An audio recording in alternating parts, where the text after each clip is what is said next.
All right, Brian, thank you so much. Well, a group of musicians is coming together to create an album for a good cause. It's called Be Good to Yourself. The goal is to raise money to provide mental health treatment to musicians battling depression and addiction. So we are joined now by the co-founders, Ed Baumgartner and Rob Slater. They're also members of the core band, the De Facto Brothers, along with co-creator Chris Gargis. So thank you all so much for joining us this morning and waking up with us here on the Local Vibe.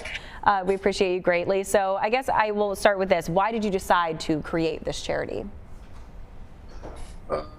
Death, basically. Over 50 years of playing around here, we've noticed a real spike in depression among musicians, and that sort of led to suicides and overdoses and alcoholism and that sort of thing. And because musicians don't have any means to get mental health treatment, they're uninsured, tough way of life. So we decided to try and do something about it. And Rob, tell me about the process of choosing which songs got on the album.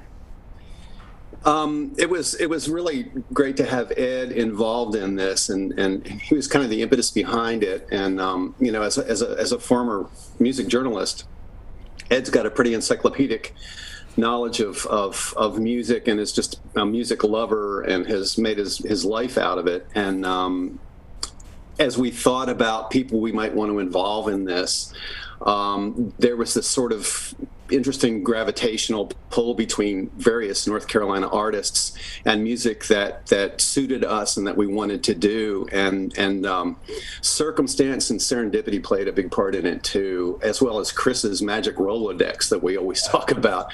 As a studio owner, he has lots of contacts, and the alchemy of the music we wanted to play, the people available to play it, and our putting it together was really pretty magical. It sounds like there were a lot of people involved in the project, both on the back end and also in the actual album. How many musicians took part in this project? More than 60. Wow.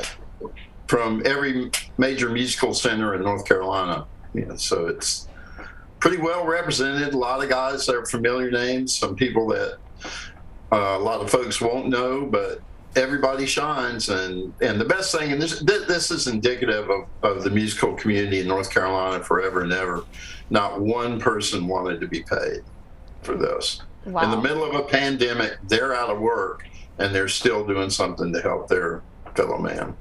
Well, you sent us some copies of this so that we'd be able to show it off for our viewers at home, but I'll ask you, what has the response been like so far?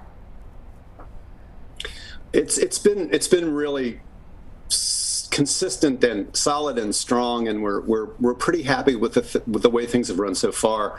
I have a basement full of vinyl and CDs and T-shirts, and it's consistently moved since we sort of formally introduced the merchandising thing on the 8th of November, and we've filled in excess of 400 orders so far, and most of those were multiple things. You know, people ordering the 2 iterations of the vinyl, or both of those and the CD, or all of that, and T-shirts. So we've been really pretty happy with the response, and we've shipped stuff to every corner of the U.S., Canada, and probably a dozen or 15 shipments to various places in Europe.